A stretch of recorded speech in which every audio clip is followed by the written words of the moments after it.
Assalamualaikum warahmatullahi wabarakatuh. Alhamdulillahi rabbil alamin. Wassalatu wassalamu ala ashrafil anbiya'i wal mursalin Nabiyyina Muhammadin wa ala alihi wa ashabihi ajma'in. Amma ba'du. Ikhwani wa akhwati yang kami hormati, rahimani wa rahimakumullah. Alhamdulillah, kita bersyukur pada Allah Ta'ala atas limpahan nikmatnya yang begitu banyak kepada kita, yang dengannya kita masih bisa melaksanakan aktivitas sesuai dengan apa yang dicintai dan diridhoi oleh Allah Subhanahu wa Ta'ala.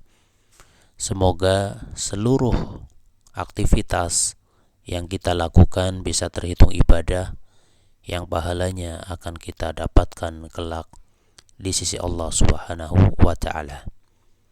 Salawat serta salam semoga tetap terlimpah kepada Nabi kita, Nabi Muhammad sallallahu alaihi wasallam, beserta keluarganya, para sahabatnya, dan para pengikutnya. Ikhwani wa akhwati yang kami hormati, rahimani wa rahimakumullah. Pada kesempatan kali ini kita akan melanjutkan pembahasan dari faidah yang ada di buku Durusul Lughah Al-Arabiyyah. Kita memasuki pelajaran yang ke-13, bagian yang ketiga. Pada pelajaran yang ke-13 bagian ketiga ini kita akan menyampaikan faidah lanjutan yang bisa kita ambil pada pelajaran ke-13. Yang sebelumnya sudah kita sampaikan faedah yang pertama. Maka pada kesempatan kali ini kita lanjutkan faedah yang kedua.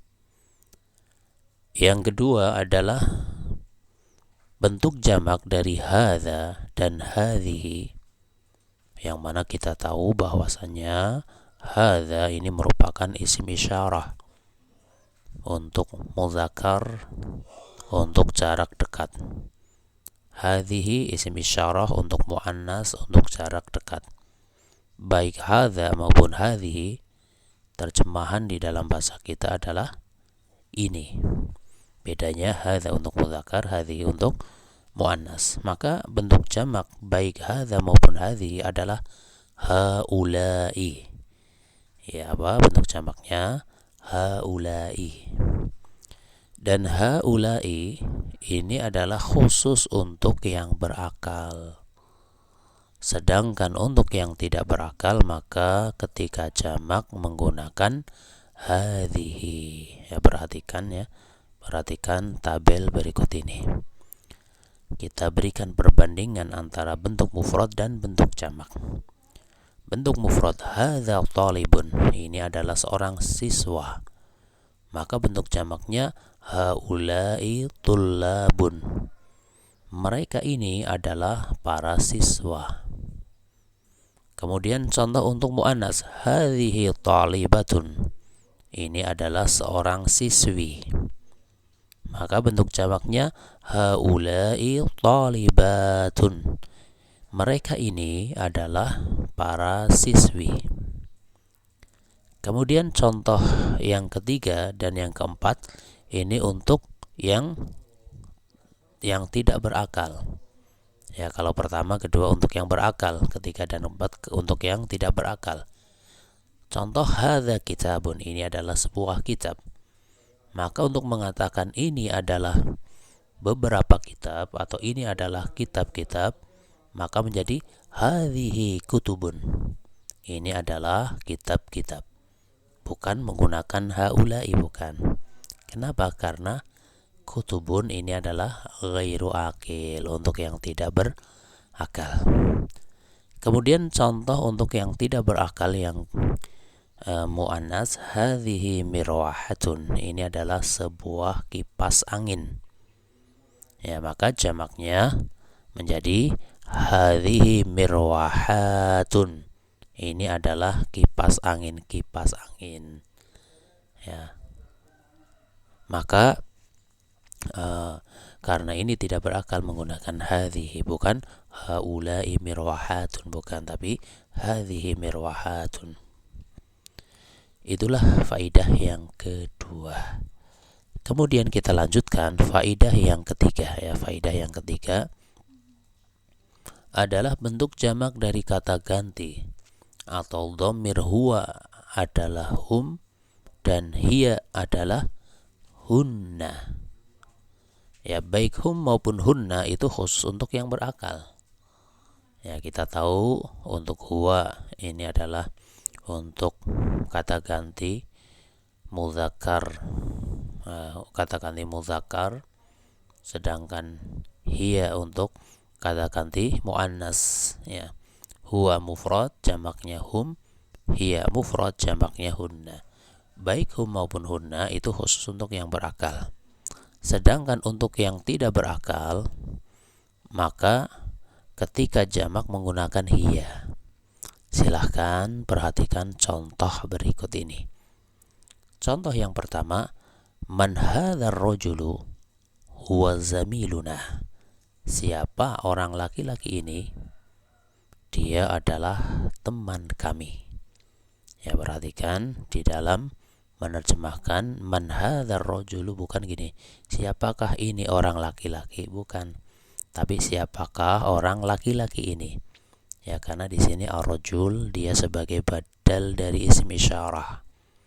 Ya, sehingga siapa orang laki-laki ini? Dia adalah teman kami. Kemudian bandingkan dengan contoh kedua ketika bentuk jamak. Man haula'il auladu hum abna'u hamidin. Siapa para anak laki-laki ini? Ya, karena al-aulad ini jamak maka menggunakan haula'i. Ya, man haula'il auladu, siapa atau siapakah para anak laki-laki ini? Hum abna'u hamidin. Mereka adalah anak-anaknya Hamid.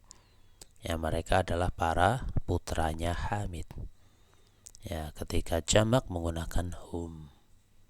Kemudian contoh yang ketiga untuk muannas. Ibnatu man hadhil bintu hiya ibnatu Sa'idin. Putri siapakah anak perempuan ini? Dia putrinya Sa'id. Ya, putri siapakah atau anak perempuan siapakah? Ya, tapi kalau sudah ada anak perempuan siapakah, nanti anak perempuan ini, ya maka sebagai variasi terjemahan itu ya kita pakai putri siapakah. Misalnya pakai anak perempuan siapakah anak perempuan ini, ya boleh-boleh saja, tidak masalah. Ya, yang penting hakikatnya sama gitu. Ya, kita tidak mempertentangkan yang semacam itu. Ya, putri siapakah anak perempuan ini? Dia putrinya Sa'id. Atau anak perempuan siapakah anak perempuan ini? Dia adalah anak perempuannya Sa'id. Ya, di sini karena muannas maka menggunakan hiya.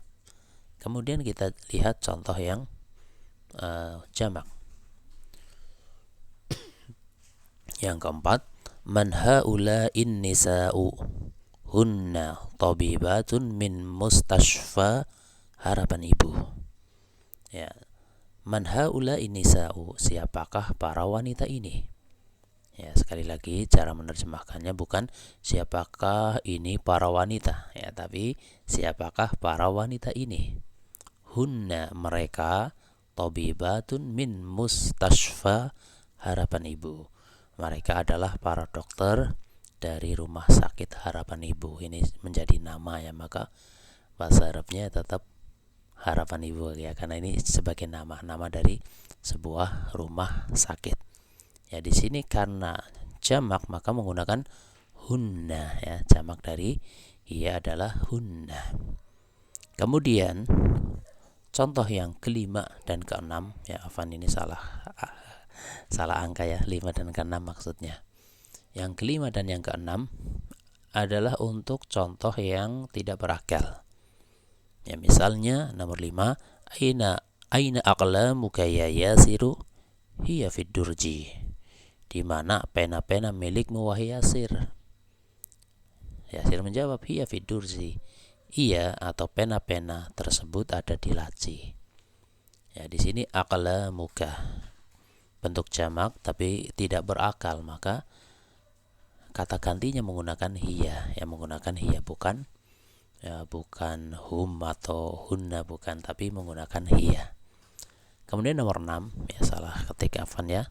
Nomor 6, liman hadhihi sa'atu hiya li Ammarin. Milik siapakah jam-jam ini? Hiya li Ammarin, iya atau jam-jam tersebut miliknya Ammar.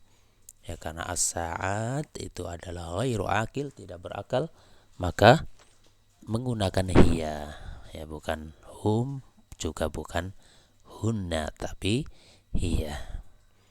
Itulah faidah yang ketiga. Kemudian kita tambah lagi, yaitu faidah yang keempat, yaitu tentang penggunaan kalimah ba'dun. Ya, kita sering jumpai lafaz ba'dun yang bermakna sebagian. Maka lafaz ba'dun ini bisa diidhofahkan kepada dhamir, misalnya hum dan juga hunna, sehingga bermakna sebagian dari mereka atau sebagiannya, disingkat sebagiannya. Silahkan perhatikan contoh berikut ini. Contoh yang pertama, haula'il fityatu tullabun ba'duhum minas Shini wa ba'duhum minal Yabani.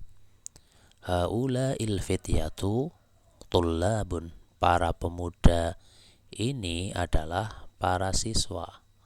Ba'duhum, sebagian dari mereka atau sebagiannya, minas Shini, berasal dari Cina, wa ba'duhum minal Yabani, dan sebagiannya berasal dari Jepang. Ya, di sini ba'duhum, sebagian dari mereka atau sebagiannya.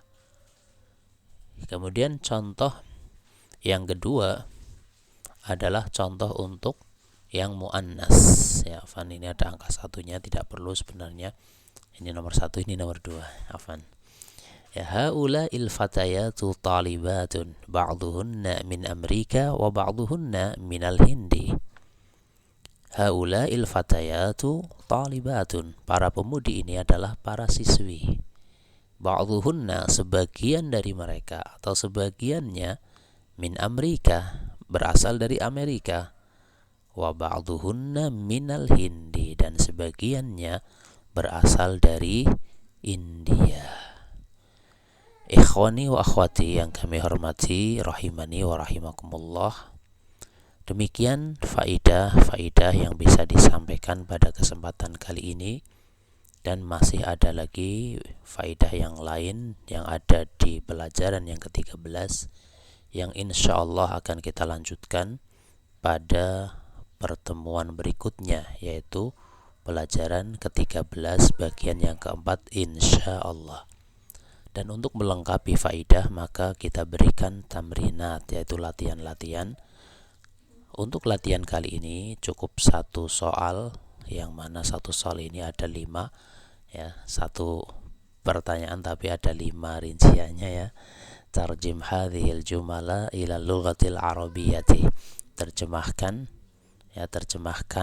kalimat-kalimat berikut ini ke dalam bahasa Arab. Ya, simpel aja.